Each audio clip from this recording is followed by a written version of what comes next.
Very good evening friends. आज हम करेंगे सेट नंबर 9 जो कि रिलेटेड है मेडिएवल इंडियन हिस्ट्री से।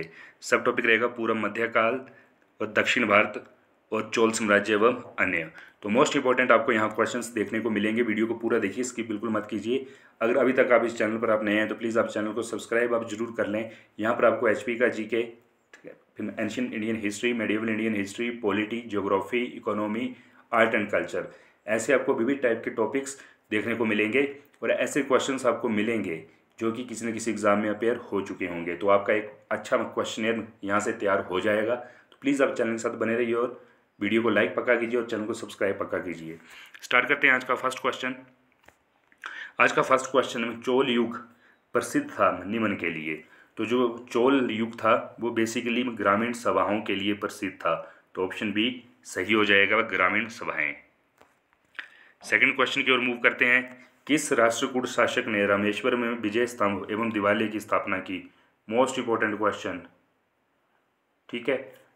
इस क्वेश्चन को अच्छे से समझ लीजिए, कई बार पूछा गया है और कई बार सिंगल भी पूछा गया है। किस राष्ट्रकूट शासक ने रामेश्वरम में विजय स्तंभ व दिवाली की स्थापना की? तो वो थे कृष्ण तृतीय, ठीक है। नंबर को याद रखिएगा, कृष्ण थर्ड राइट आंसर है इसका। आगे मूव करते हैं। थर्ड क्वेश्चन, वेनिस यात्री मार्को पोलो के पांडे राजा के भ्रमण के समय वहाँ का शासक कौन था? तो जो वेनिस यात्री मार्को पोलो थे, ठीक है, उनके समय जो पांडे में राज्य था वहाँ के शासक थे मयवर्मन कुलशेखर। इस चीज़ को याद रखिएगा और इस चीज़ को भी याद रखिएगा, मार्को पोलो वेनिस यात्री था, ठीक है। तो राइट आंसर ऑप्शन फर्स्ट हो जाएगा। आगे fourth question, again very important. Fourth question है, एलोरा के प्रसिद्ध कैलाश मंदिर का निर्माण किसने कराया था? तो कृष्ण फर्स्ट ने करवाया था। इस चीज़ को ध्यान रखिएगा। जो प्रसिद्ध मंदिर है कैलाश मंदिर एलोरा में जो स्थित है, उसका निर्माण करवाया था कृष्ण फर्स्ट ने। तो ऑप्शन बी राइट हो जाएगा यहाँ पर आपका। आगे मूव करते हैं फिफ्थ क्वेश्चन की तरफ। इंपॉर्टेंट, किसने मान्य खेत ओब्लिक माल खेत को राष्ट्रकूट राज्य की राजधानी बनाया? तो मान्य खेत या माल खेत राष्ट्रकूट राज्य की राजधानी बनाई गई थी अमोघ वर्ष द्वारा। ऑप्शन बी राइट हो जाएगा। आगे मूव करते हैं सिक्स्थ क्वेश्चन। इंपॉर्टेंट, किसने कन्नड़ काव्य शास्त्र की प्राचीनतम कृति कवि राजमार्ग की रचना की? Most important, who was the writer of कवि राजमार्ग? तो इसका भी राइट आंसर अमोघ वर्ष रहेगा। ऑप्शन बी अमोघ वर्ष की रचना है कवि राजमार्ग।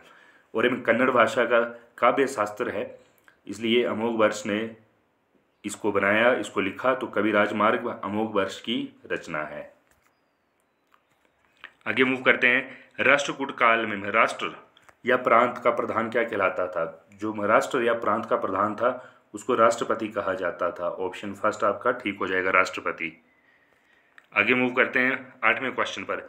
किस राजवंश का काल कन्नड़ साहित्य की उत्पत्ति का काल माना जाता है? Most important question. तो कन्नड़ साहित्य जो है उसकी उत्पत्ति का काल माना जाता है राष्ट्रकूट राजवंश का समय। तो ऑप्शन बी ठीक हो जाएगा, राष्ट्रकूट। आगे मूव करते हैं नाइन्थ क्वेश्चन। राष्ट्रकूटकालीन कन्नड़ साहित्य के त्रिरत्न में शामिल नहीं था। तो जो कन्नड़ साहित्य का त्रिरत्न है इसमें पंप, पोन, रन सब शामिल है, सायण इसमें शामिल नहीं है। तो इस चीज़ को याद रखिए, जो कन्नड़ साहित्य के त्रिरत्न है उसमें सायण शामिल नहीं था और जो त्रिरत्न है वो है पंप, पोन और रन। क्वेश्चन नंबर 10, सूची 1 को सूची 2 से सुमेलित कीजिए। सूची 1 में ग्रंथकारों के नाम है और सूची 2 में ग्रंथों के नाम है, ठीक है। तो किसने किसकी में रचना की, ठीक है। तो जो ग्रंथकार हैं फर्स्ट नंबर पर है पंप। तो जो पंप थे इनकी में जो रचना है वो है आदि पुराण, पौन, शांति पुराण, रन, अजित पुराण और अंतिम में शाक्टायन, इनकी अमोघ वृत्ति। तो ऑप्शन फर्स्ट आपका ठीक हो जाएगा। इस क्वेश्चन को एक बार आप अच्छे से फिर से देख लीजिएगा, इंपॉर्टेंट क्वेश्चन है, आ सकता है आपके एग्जाम में। आगे मूव करते हैं 11वां प्रश्न। राष्ट्रकूटकालीन स्थापत्य कला के नमूने कहाँ मिलते हैं? तो राष्ट्रकूटकालीन स्थापत्य कला के जो नमूने हैं वो मिलते हैं तंजौर में। तो ऑप्शन सी आपका ठीक हो जाएगा यहाँ पर, तंजौर, ठीक है। आगे मूव करते हैं 12th क्वेश्चन। रावण की खाई में दशावतार, कैलाश गुफा मंदिर आदि कहाँ मिलते हैं?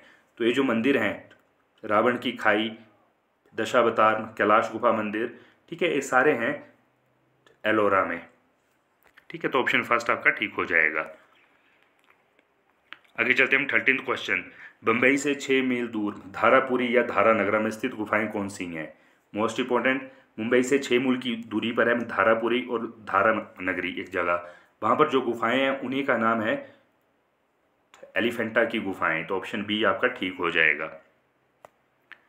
ओके, आगे मूव करते हैं 14th क्वेश्चन की तरफ। निम्न कथनों पर विचार कीजिए। 2 कथन दिए गए हैं, इन पर विचार करना है कौन सा सही है कौन सा गलत है। तो फर्स्ट टाइम चोलों ने पांड्य तथा चेर शासकों को पराजित कर प्रायद्वीपीय भारत पर प्रारंभिक मध्यकालीन समय में अपना प्रभुत्व स्थापित किया, बिल्कुल सही। सेकंड टाइम चोलों ने दक्षिण पूर्व एशिया के शैलेंद्र साम्राज्य के विरुद्ध सैन्य चढ़ाई की तथा कुछ के क्षेत्रों को जीता, बिल्कुल सही। तो ऑप्शन दोनों ठीक हो जाएंगे। राइट आंसर होगा यहाँ पर आपका ऑप्शन सी बोथ। आगे मूव करते हैं क्वेश्चन नंबर 15। होयसल स्मारक कहाँ पाए जाते हैं? Very important question. तो जो होयसल स्मारक हैं वो पाए जाते हैं हलेबीड और बेलूर में। ऑप्शन बी राइट हो जाएगा। इंपॉर्टेंट क्वेश्चन है, होयसल स्मारक कहाँ पाए जाते हैं? तो हलेबीड और बेलूर में। आगे मूव करते हैं 16th क्वेश्चन। मोस्ट इंपॉर्टेंट, चोलों द्वारा किसके साथ घनिष्ठ राजनीतिक तथा वैवाहिक संबंध स्थापित किया? तो चोलों ने घनिष्ठ राजनीतिक तथा वैवाहिक संबंध स्थापित किए थे वेंगी के चालुक्य वंश के साथ। तो वेंगी के चालुक्य राइट आंसर हो जाएगा ऑप्शन फर्स्ट। आगे चलते हैं 17th क्वेश्चन। चोल काल में निर्मित नटराज की कांस्य प्रतिमाओं में देवाकृति प्राय। तो चोल काल में सबसे ज़्यादा नटराज की मूर्तियां बनाई गई हैं, इस चीज़ को भी याद रखिए। चोल काल बेसिकली भी नटराज की कांस्य प्रतिमाओं के लिए भी फेमस है, ठीक है। तो इसमें जो देवाकृति है वो चतुर्भुज है, यानी 4 भुजाओं वाली है, इस चीज़ को याद रखिएगा। आगे मूव करते हैं मोस्ट इंपॉर्टेंट, चोल साम्राज्य का संस्थापक कौन है? तो चोल राज्य की स्थापना की थी विजयालय ने। ऑप्शन फर्स्ट आपका ठीक हो जाएगा, विजयालय। इंपॉर्टेंट क्वेश्चन है, तो विजयालय का नाम याद रखिए। चोल साम्राज्य के संस्थापक विजयालय थे। आगे मूव करते हैं 19th क्वेश्चन। सुगंधभृत, जिसका अर्थ है करों को हटाने वाला, की उपाधि किस चोल शासक ने धारण की? तो सुगंधभृत मतलब जो टैक्स को हटाया जिसने, इस उपाधि को राजेंद्र थर्ड कुलोतुंग चोल ने धारण किया। तो राजेंद्र थर्ड जो कुलोतुंग चोल थे, इन्होंने सुगंधभृत करों को हटाने बाला की उपाधि धारण की थी। अब चलते हैं हम अपने लास्ट क्वेश्चन की तरफ। इंपॉर्टेंट क्वेश्चन है, 2 सूचियां हैं, सूची 1 में ग्रंथ है और सूची 2 में ग्रंथकार हैं, ठीक है। अच्छे से इसको आप समझ लीजिएगा, 3 क्वेश्चन आपके एक ही क्वेश्चन में रेडी हो जाएंगे। तो क्वेश्चन है सूची 1 में फर्स्ट ग्रंथ है आपका, इंपॉर्टेंट ग्रंथ है पेरियर पुराणम। तो जो पेरियर पुराणम है, इसके जो ग्रंथकार थे वो थे शेकिलर। सेकंड है आपका वीर शोलियम के थे बुद्ध मित्र। और अंतिम है आपका कलिंग तुपानी। तो जो कलिंग तुपानी है, इसके जो ग्रंथकार थे वो थे जय गोंदन, ठीक है। तो इन तीनों ग्रंथों को याद रख लीजिए, क्योंकि ये साउथ और बेसिकली चोल वंश के मुख्य ग्रंथ है जो कन्नड़ भाषा में लिखे गए हैं। तो यहाँ से 1 लाइनर क्वेश्चन भी आ सकता है, who was the writer of Periya Puranam, इस तरह से, ठीक है। तो 3 क्वेश्चन है, तो इनको आप अच्छे से आप समझ लीजिए। तो फ्रेंड्स, ये थे 1 to 20 top important question. Hopefully आपको वीडियो अच्छी लगी हो, थोड़ी हाई लेवल की वीडियो आपको लगी होगी, बट काफ़ी हद तक आपका एक आइडिया क्लियर हो जाएगा और धीरे धीरे आपके पास एक सॉलिड क्वेश्चनियर रेडी हो जाएगा। तो वीडियो को पसंद आया हो तो लाइक कीजिए और चैनल को सब्सक्राइब कीजिए। Thank you.